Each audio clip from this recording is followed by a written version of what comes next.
Hello, and welcome to the Capital Gains Show. My name is Aaron, and you guessed it, in this show I defend capitalism and criticize socialism. Today I'm going to do a healthcare video. I'm going to talk about American healthcare, which is a privatized system, versus universal or public government-run care. Lots of Americans have been bad-mouthing private healthcare lately, and they're calling for a government takeover of healthcare in the USA. Recent polling shows that most Americans want the healthcare industry to be nationalized. They say that a public, not-for-profit, universal care system would be better for consumers and that it would improve healthcare access and outcomes. I'm sure you won't be surprised to hear that the Capital Gains Show disagrees with this argument. Free markets, competition, profits, and private property rights tend to produce superior goods and services to their public counterparts in terms of quality, quantity, and accessibility. And that's true for every good or service. That's true for cars, it's true for luxuries like art and booze, it's true for necessities like food, shelter, and even healthcare. Healthcare is not exempt from the phenomenon of the private industry providing a better quality service and providing more of it, a higher quantity of the service as well. Healthcare is not exempt. I'm going to show in this video that private healthcare in the US is superior to its government-run universal counterparts that it's most compared to. And it's superior in every category that matters. And what I mean is it's superior in terms of quality. It's superior in terms of speed of delivery. Or quantity available. It's superior in terms of accessibility. And it is morally superior. Now, in this comparison video, I'm going to focus on Canada and the UK. You know, there's over 100 countries on the planet that have, healthcare, government-run healthcare systems. There's a lot of first world countries out there that have government-run healthcare systems. But in America, right now, the public discourse is generally comparing the American privatized healthcare system to the United Kingdom's government-run national healthcare service. And also frequently, it is compared to the Canadian government-run healthcare service known as Medicare, not to be confused with the American version of Medicare. Okay, these two countries most often get compared to the American system, so I'm going to focus on those to try and keep this video relatively short, although it's probably going to be one of my longer monologue videos. Canada and the UK, they're both developed. They're both first world. They're both English-speaking nations, and they both have publicly funded government healthcare systems. And a lot of people in the USA say that America would be better off if it mimicked the Canadian or the United Kingdom's systems. For the record, the UK has the National Healthcare Service, which is publicly funded and government-operated healthcare monopoly.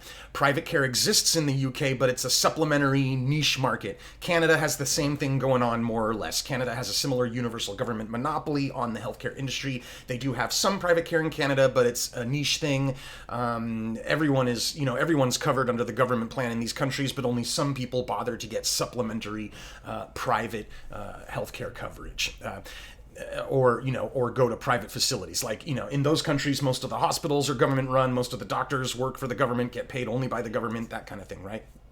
In most cases, it's illegal to open a private healthcare practice for many kinds of services in those countries. So there's quite a government monopoly thing going on. Now, compare that with the USA. The US government, in contrast, does not guarantee healthcare for most citizens. It only guarantees care for seniors and poor people, things like that. So most people in America are not covered by the government when it comes to healthcare. Most people in the USA get healthcare insurance either through their employer or through an individual plan, or they'll pay upfront for healthcare services, or they might put it on their credit card or something like that and go into debt to get those healthcare services. Even in the US, when the government does provide coverage for its citizens. It's not like sending its citizens, most of the time, it's not sending them to government hospitals or government doctors. What happens is the US government just cuts a check and pays the private doctor or the private hospital that the citizen went and got care from. I want to emphasize this. Almost all of the hospital beds and medical practices in Canada and the UK are government owned and operated. They don't worry about profit. They're explicitly run not for profit. But most of the hospitals and doctors in the USA are privately owned and operated, and they do worry about profit. They're deliberately trying to make a profit, and a lot of times they do succeed at that. Lots of people say that doing healthcare for profit is morally wrong, and that it provides an inferior quality of service, and it provides worse access. Is that true? Let's find out. First, we're going to talk about quality of service. The first thing to do if you want to look and see, what kind of quality of service is being provided, is look at the facilities and see, how they fare, how they rank. Let's start the slideshow. Here is a list. The world's best hospitals for 2020. And if you look at this list here, the top 3 spots are all taken by the USA. That's right, the USA has the best 3 hospitals in the world out of the list of 100 best hospitals for 2020. You know what they call that in the sports world? They call that a podium sweep. That's pretty epic. That is an absolute blowout. And if you want to look a little bit further down the list, I'm not going to show the entire list because it's, 100 entries. You see the top 10 right here. But there's 100 entries on this list of the world's best hospitals for 2020. The USA takes 18 spots. So not only do we have a podium sweep, the USA gets 18 spots on the top hospitals list. That's 18% out of the world's best hospitals. Okay, remember, 18%. Now, the global population is 7.8 billion and the US population is 3.31 million. That means the USA is only 4% of the global population, but it gets 18% of the world's best hospitals spots. Now, that means that the USA is overrepresented on that world's best hospitals list by a factor of 4.5. And on that top 10 list, that I showed a moment ago. Let me bring it back to that one. Out of this top 10 list, the USA gets 4 spots, while Canada only gets 1 spot, and the UK gets 0 spots. So, in fact, the UK doesn't even make the top 100 hospitals list until spot number 33. So the best hospital that the UK has is in spot number 33. By the time you go 33 spots down that list, the USA has already hit it 7 times. So the USA has 7 hospitals on the top list, on the top rankings of the list before the UK even makes an appearance. The USA has far and away the best medical facilities on Earth, the best hospitals on Earth. That people around the world come to these hospitals. It's not even close when you compare the USA to Canada and the UK. And it's one of the reasons that US is such a popular medical tourism destination, but I'll get into that later. The US private healthcare industry is of higher quality and gets better outcomes for the most common diseases. Comparing things like life expectancy among developed nations is not really representative of the quality of their healthcare systems because due to very other influential factors, you're going to get, skewed results. For example, the USA is way more violent, has way more accidents, is way more gluttonous, has way more risky lifestyles than Canada and the UK in general. So those kind of things can depress something like life expectancy. You can't go to the hospital and say, hey man, give me the life expectancy surgery. It doesn't exist. But you can go to the hospital and say, hey man, give me the heart surgery, give me the brain surgery, give me the spinal cord surgery. You can say, give me the organ transplant. Those are the kind of things that you need to look at.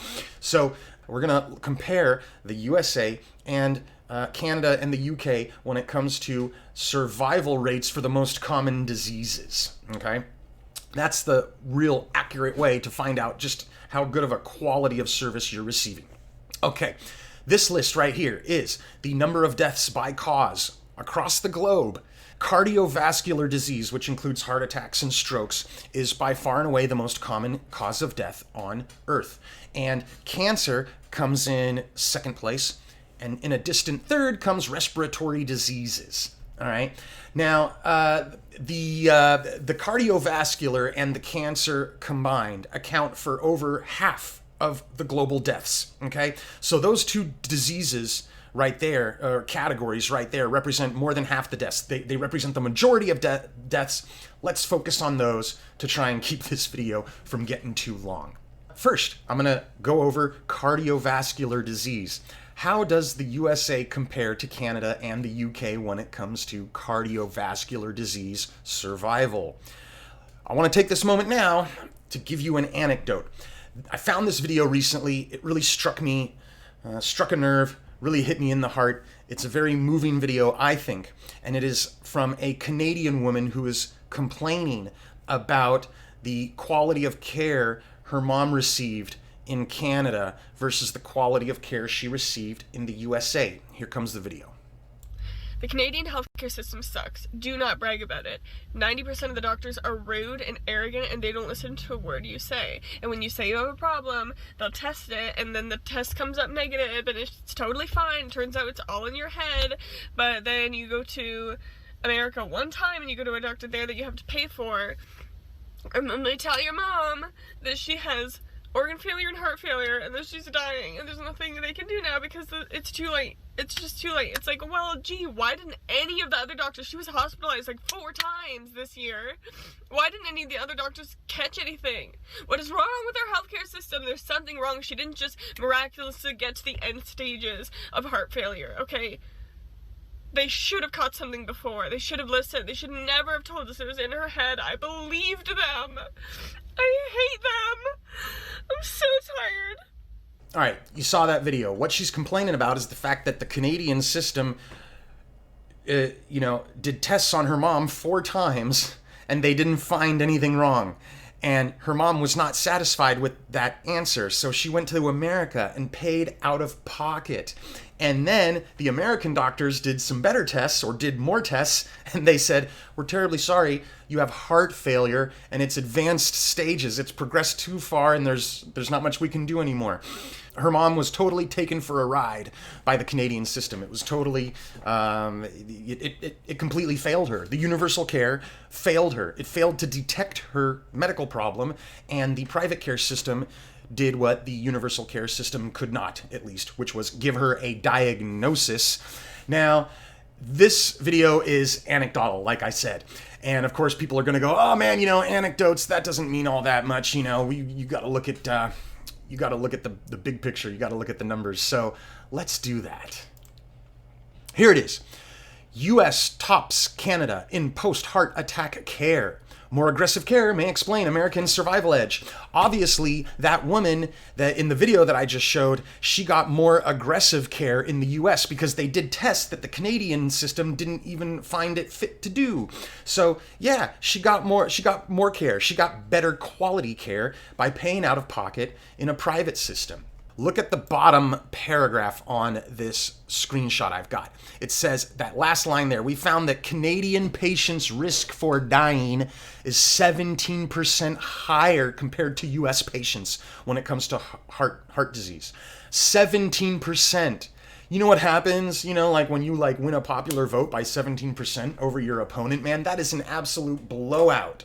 That is devastating, all right? That's not marginal, that's huge, okay? What about the UK? We've shown that the US has better heart disease survival rates than Canada. Surely the UK is gonna fare better. Sorry, no. Here it is from ahajournals.org.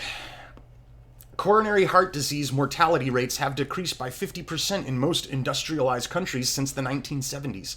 In the USA, the decline was steeper in the 1980s and then flattened slightly in the last decade. However, in the United Kingdom, the decline has been slower, and coronary heart disease mortality rates are still higher in the UK than in the United States.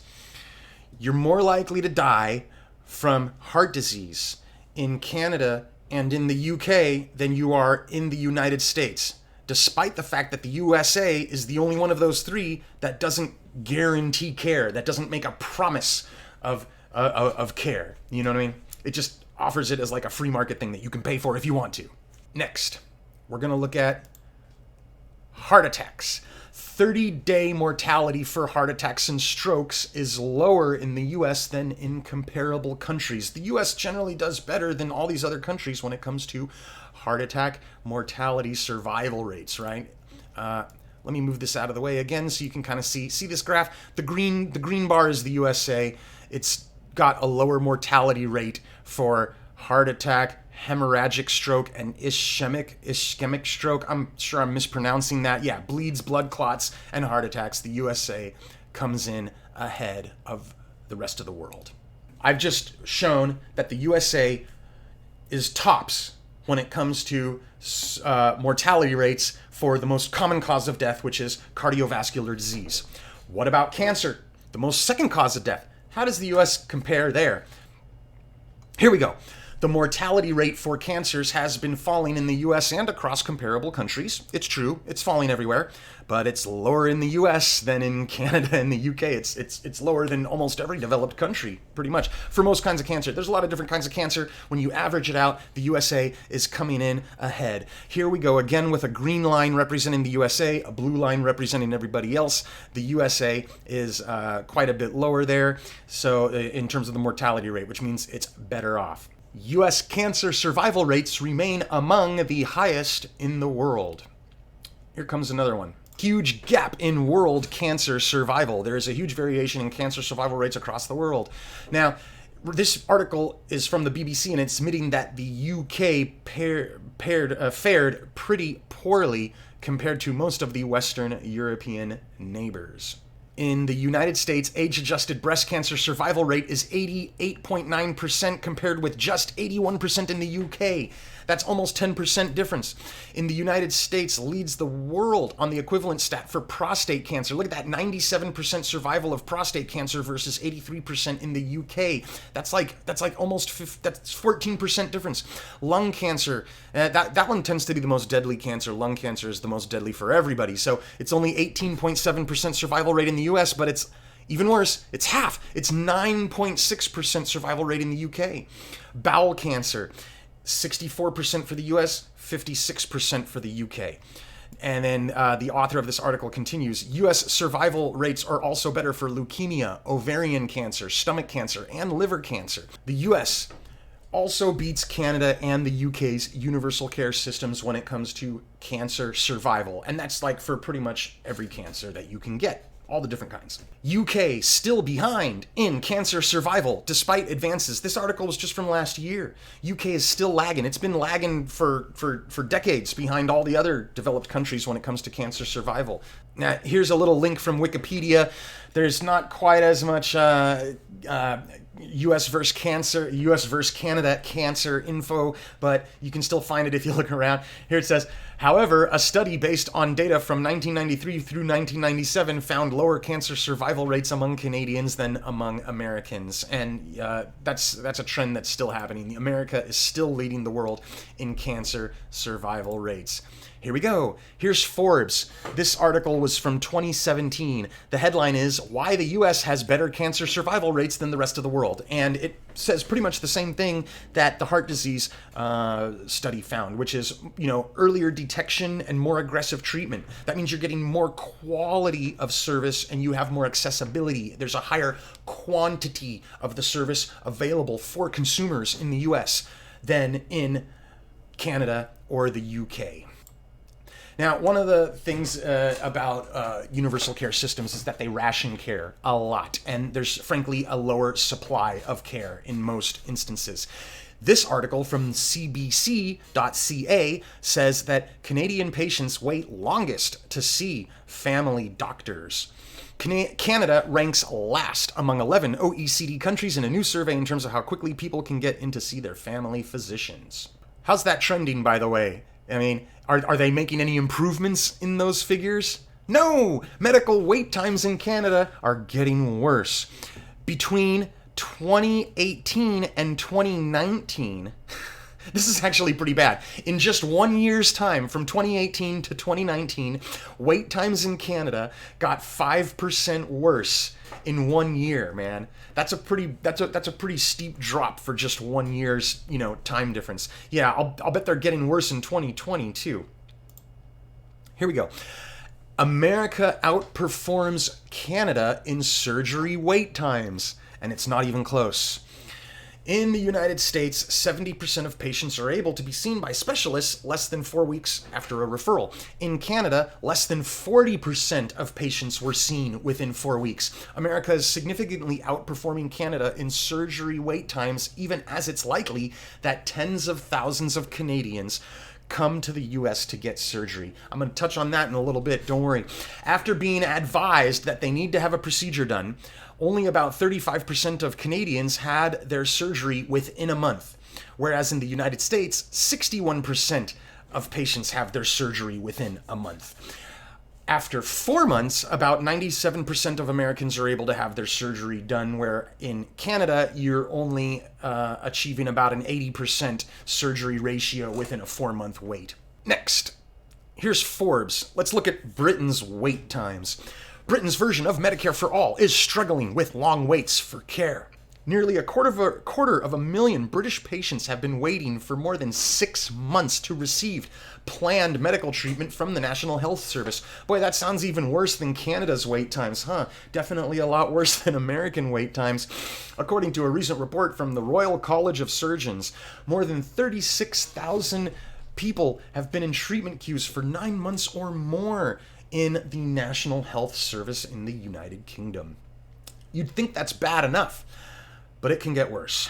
How about this? What if you wait 9 months for surgery in the UK only to have your surgery canceled? Hey, the NHS cancels surgery for tens of thousands to avoid winter crisis. They've been tending to do this every season. Like when winter comes along, they just cancel a bunch of surgeries on their list, in the queue. They just burn the queue, because they got to make room for all the new, sick people that are going to get sick over the winter.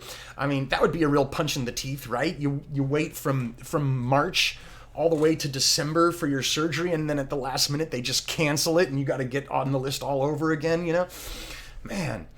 No wonder their survival rates are so much lower over there. They just can't get the universally guaranteed, services that the government promises them. Talk about an empty promise. I mean, yeah, it's just an empty promise on a piece of paper. It's not something that you can actually access. It's not something that's like real, that's tangible, that you can physically, consume. In November 2019, now look, I just showed you that one about, people getting their surgeries canceled, and that article was from 2017. Here's one from 2019. So the UK is, like Canada, trending down in terms of wait times. I mean, down. It's getting worse in terms of wait times. As of 2019, hospital waiting times in the UK are at the worst ever level. So I wouldn't be surprised if that record gets broken in 2020, right? It's getting worse every year. These wait times have real consequences, deadly consequences. Thousands of patients die waiting for beds in hospital, according to this study. Doctors' report find that 5,449 deaths from 2016 to 2019 happened when people were waiting for beds in NHS hospitals. From hospital beds to primary care doctors to technology, universal care underperforms. You get lower capacity, you get longer wait times and delays, and that means that in effect you have less access to care, despite the universal promise of care. Let me show you a bit more about capacity. There is so much technology out there in the healthcare industry. I'm going to focus on just one technology example, the MRI machine. It's a pretty high-tech device. It's pretty popular. Use it to diagnose, pretty serious illnesses. This list, and forgive me, the font is kind of small in here, but I had to get Canada in at the bottom there. This is the number of magnetic resonance imaging units, MRI machines, per million population. Well, the USA comes in second this time. Japan takes the top spot at 55. But America comes in second at 40. The next closest is Germany at 34. Anyway, but let's focus on Canada. 25 spots down this list, Canada comes in at 10. So America has 4 times the MRI machines per 1 million people than Canada does. That's 4 times the MRI diagnostic capacity that Canada does. No wonder America has more has faster diagnosis. No wonder America's detecting diseases earlier on when the disease is less severe and has done less damage, and you can get treatment quicker, and more effectively. Okay, next we're going to show the U.S.'s MRI machine average. Once again, you see Japan at the top and the U.S. Second, with 40 machines per million people as of 2019. The comparable country average is only 22. So that means that the USA has almost twice as many MRI machines as the average first world country. Okay, now let's look a little bit at the UK's MRI numbers. They didn't even make that top 25 list, So here we go. NHS trusts are not getting the most out of their MRI scanners. Now, apparently, the NHS doesn't or was not using MRI machines on weekends, when most people have the day off and can schedule a medical appointment. So what they were doing is they were exacerbating the shortage. The machines were only available for use 5 out of 7 days each week. That's exacerbating the shortage of MRI machines. And it resulted in worse medical outcomes for weekend patients. So if you go to the hospital on a Saturday or a Sunday in the UK, you're more likely to die because the MRI machines are not operational. Imagine waiting 9 months for your appointment and then get told, oh, sorry, it's Saturday, we can't do an MRI scan, but we'll book you in for an MRI scan on Monday, 9 months from today. So now we're seeing that the US has a faster delivery of care than Canada or the UK does. We see that the US has more capacity, more technology, higher quality of service, and we are starting to see that the promise of universal care is empty. It's just words on paper. It's about more than a mere promise of no out-of-pocket expense at the point of service. What I mean is medical care is the quality of it and everything is more important than whether or not you pay at the point of using it, or whether it's just covered through your taxes or whatever, and then you don't pay when you go in there. There's got to be more to it than that. And the public universal care doesn't result in more real-world access to care, despite the fact that you're not paying out of pocket at the point of service. I want to talk about access a little bit again. Private for-profit systems with no guarantee of access or coverage can still provide more real-world access and coverage than the government monopoly system that explicitly promises and guarantees the care as like some kind of human right, okay? There's multiple fronts on where I can elaborate on this argument. I'm going to use a few. First is medical tourism, okay? That's when a consumer who needs medical services travels abroad to receive care. So that's like when a Canadian goes to a foreign country for care, just as an example. Medical tourists, of course, are usually paying out of pocket for care at private facilities, far and away. When they're doing medical tourism, that's usually the mode of consumption that they're doing. Private, for-profit consumption, okay? Here we go. Crossing the border for care. This article is from 2016, and it says, frustrated by long waits, some Canadians are heading to the US for medical treatment, just like that Canadian woman's mom did in the TikTok video I showed you a moment ago. In that TikTok video, the woman says that she had to pay for the diagnosis from the American hospital. Now, let me quantify the Canadian, let me quantify a little bit the Canadian medical tourism phenomenon. Leaving Canada for medical care. Okay, so in 2016, an estimated 63,000 Canadians received non-emergency medical treatment outside Canada, where they planned it ahead, put it on their calendar, and took a flight and went and got care. That's out of a country of just 35 million. And that number is trending up. You would think that maybe like some Canadian politicians have pride in their national healthcare system, but not always. That's not always the case. Let me move my head out of the way so you can see this headline. Canadian politician comes to U.S. for heart surgery. I guess he knows, just like I do, that you get better heart surgery in America than you do in Canada. This dude got a lot of flack for this too. I remember seeing this headline back in 2010, man, and boy, he got a lot of flack for it. But he stood his ground. He defended his decision, and I think, you know what? I think he was right to make that decision rather than just blindly root for the home team. Go where you're going to get the best service, man. Now here we go. This is another article that says why Canadians are increasingly seeking medical treatment abroad. Increasingly, the numbers trending up. They're doing it more and more every year because wait times are getting worse every year. Eventually you're going to get to the point where more Canadians are getting care out of country than in their own country. Now, don't think that the UK isn't suffering from this phenomenon either. Look at this one from the Telegraph. Soaring numbers flying abroad for medical care as NHS lists lengthen, right? So the NHS waiting lists, just like the Canadian lists, are getting longer and longer. The problem is getting worse, not better. And as a result, more and more Britons are flying abroad to get care. Now, it's also true that a lot of Americans travel abroad for care.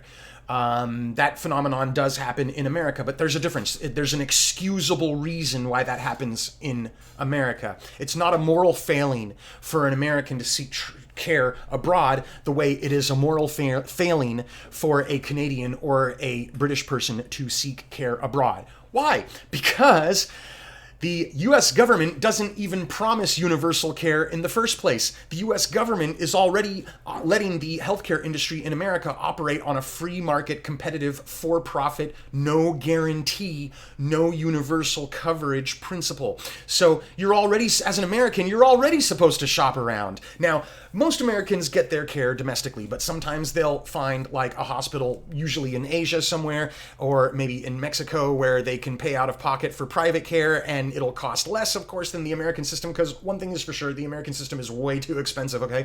So they'll get that care, cheaper elsewhere. But you know what? They're getting it from private providers, and those private providers are making a profit, and those Americans are paying out of pocket for it. You know where they're not going?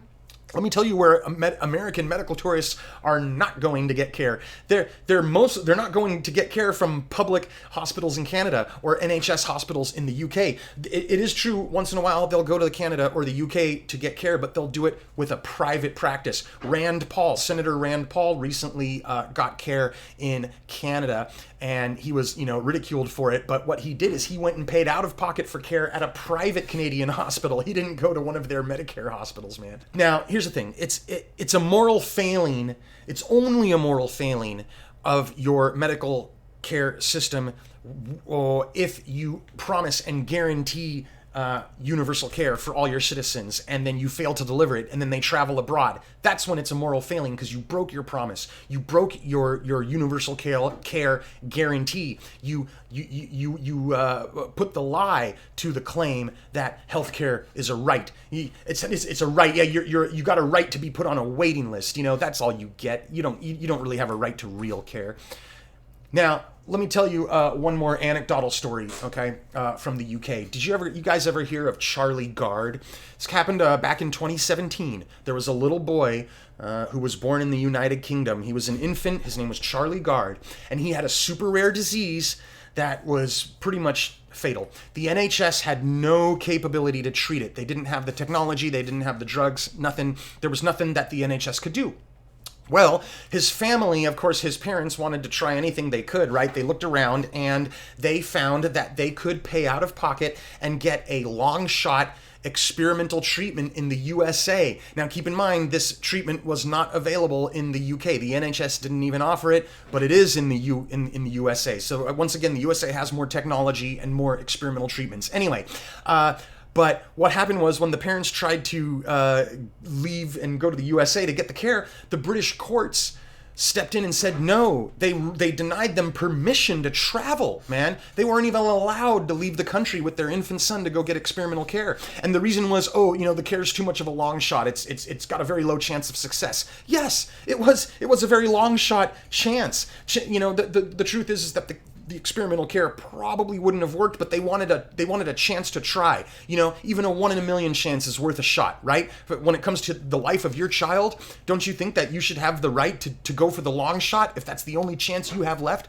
Don't you think that you should have a right to try it if you want to? Shouldn't these people be allowed to have access to that American system and try every last thing and look under every nook and cranny? I mean, that's an extreme moral failing if the court says, no, you can't even attempt it. You can't even try to get it, okay? That's an exact reversal of universal care. That was a universal denial. That was a universal rejection of care. And that shows that American infants, Americans in general, have more access to more advanced, groundbreaking treatments than the British people do.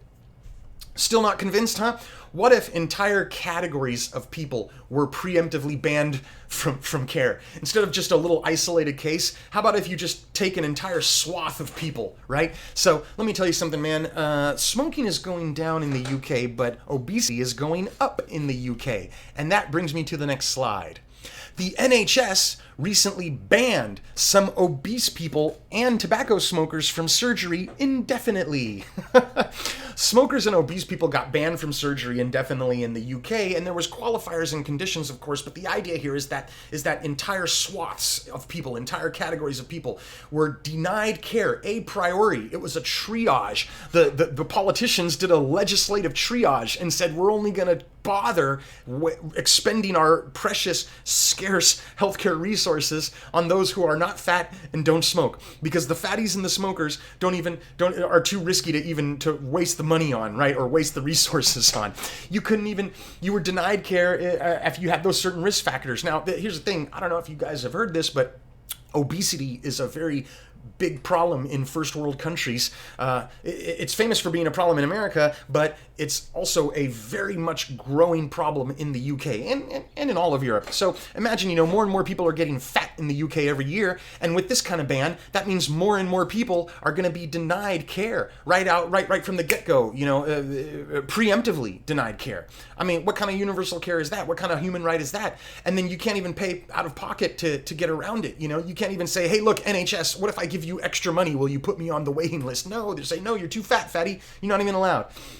Now, in a private care system, that kind of thing won't happen. Of course, U.S. insurance companies will deny coverage for some pre-existing conditions. They'll say some certain procedures aren't covered, but that's just the insurance companies saying that they're not going to pay for it, okay? It's not like a hospital's would be refusing to serve you outright. It's just that you would have to pay for it yourself, okay? And that's not the same, and it's not as severe as being denied care outright, like the NHS did. It's not like the NHS just goes, oh, we're not going to cover the fatties. The fatties have to pay out of pocket for surgery. No, the NHS said we're not going to pay for. We're not even going to let the fatties access the system, even if they want to pay for it. Okay, I mean it's a categorical denial and shutout from having any care. Here's the thing to keep in mind. Smokers and obese people, including British smokers and obese people, can still get surgery in the U.S. They can pay out of pocket. They're not going to get covered, but they will get access to that care. They can put it on their Visa card or something, or take a loan if they don't have the money up front. Private care is coming to the rescue and doing what the public universal system can't do, which is give universal access to everybody, ironically enough. So this is something important to consider. When it comes to medical tourism, it involves consumers paying out of pocket for care from private providers who operate for profit, right? The people living under public universal care travel abroad to seek private care, not the other way around. People in private care systems, even when they travel abroad for care, they're still using a private system. They're not going to the NHS for care. They're not going to Canada's Medicare system, government system for care. Okay, so private care is the release valve for consumers to get the healthcare that those public systems can't deliver on. When those public systems break their promises, the private care comes to the rescue. Now, let's talk a little bit about medical debt. It's a big problem, okay? Now, people say, oh, medical debt's such a failure, yada, yada. It's so much better to not be in medical debt. Yeah, I don't know about that, man. It's when it comes to, like, what real-world options you have, maybe medical debt is actually better than the debt-free alternative. Let me explain. A lot of Americans complain that the healthcare is too expensive and that people forego treatment due to cost. Still, the fact is that Americans are more likely to survive the leading causes of death, cardiovascular disease and cancer. They're more likely to survive those leading causes of death despite the high cost of treatment in the states. So what that means is that regardless of cost and regardless of how many times people claim that they're foregoing care because they can't afford it, they're still getting more care than those are in the universal system because the survival rates prove it. So despite the cost, Americans still have more access to care and are still receiving more care than Canadians or British people do in their own home countries. Another fact is that a lot of Americans carry medical debt, okay? And let me tell you something. How is debt accumulated? Don't you know how debt is accumulated? It's when you consume something that you can't afford. I mean, when I get a car loan, I'm buying a car that I can't afford. I can't pay for the $40,000 car up front, so I get a loan and I pay it off over time. I went into debt for my car. Is that a moral failing? No. The only way you can get medical debt is when you consume medical services that you can't afford. And Americans have a lot of medical debt, which means Americans are getting a lot of care that they can't afford or pay for, at least up front. They pay it off over time. And then sometimes they'll, discharge it in bankruptcy court and they end up not having to pay for the debt at all. Let's compare America's private medical debt with a public universal care system. Of course, the universal care system is not going to burden you with debt. You just pay your taxes and that's it. But what happens when the universal system can't afford your treatment?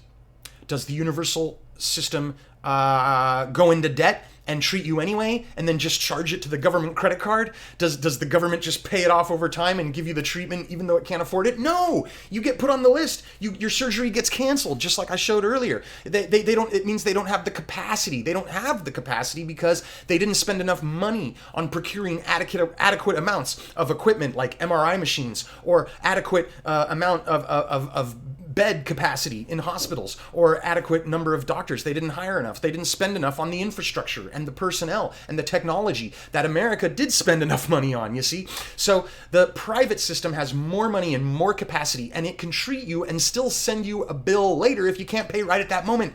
That's a lot better than when the universal system can't afford to treat you and just puts you on the list for 9 months or cancels your appointment altogether, okay? So, as we've seen now, with all these slides that I've shown you, in the public system, when your treatment is unaffordable, you get put on the waiting list, your surgery gets canceled, or you get triaged out of the system altogether like the fatties and the smokers did. Meanwhile, in the private system, if you're uninsured and you can't pay up front, you can still get treatment. You put it on your visa, you take a loan, you get a bill later. Bankruptcy is an unpleasant thing. Being in debt is an unpleasant thing, but you're alive, you got the care. You know what's really unpleasant is when you go to a Canadian hospital 4 times and they never diagnose you and you never get the care. And then by the time you finally go to America to get care, like in that video, now it's too late. You spent all this time spinning your wheels in the Canadian system, not even getting diagnosed. So would you have rather just never gotten a proper diagnosis and die from heart failure and be debt free, or would you rather go into debt and pay for that proper diagnosis and get speedy, timely heart disease care and live in the private system? You'll be alive in the private system. So which of these options do you think is better, honestly? When the chips are down, when the going gets tough, and the money gets tight, would you rather get treated right away and go into debt with a high-quality service provider, or would you just rather sit on a waiting list and go, gee, well, at least I didn't have to pay out of pocket for this waiting list? I mean, shit, man, which one would you rather do? I think I know which one you would rather do, and even if you're a universal care zealot, and even if you are absolutely ideologically opposed to private care, you're going to do what that Canadian politician did, and you're going to go and get your heart care in the U.S. because you don't want to wait on that waiting list in Canada. I'll bet that politician that went to the U.S. to get heart care, even though he knew that the quality of care and that the accessibility of the care was higher in the US, I'll bet he's still ideologically opposed to private care. I bet he still thinks that universal care is better, both in terms of quality and morality, right? A lot of people are ideologues, man, and it's really hard to change people's minds and these kind of things, even though I'm making these videos hoping that I convince one of you people to change your minds. So what gives you more access in the real world? Free healthcare that's out of stock, that everyone's on a waiting list for, that's all back ordered. What gives you more access in the real world? Back ordered free healthcare that you can't have, that you just sit there on a list for, or the for-profit care that you have to pay for, that's on the shelf and ready to buy right now. You take it home today. You just grab it, put it in your cart, and check out, okay? Which one is really is more accessible?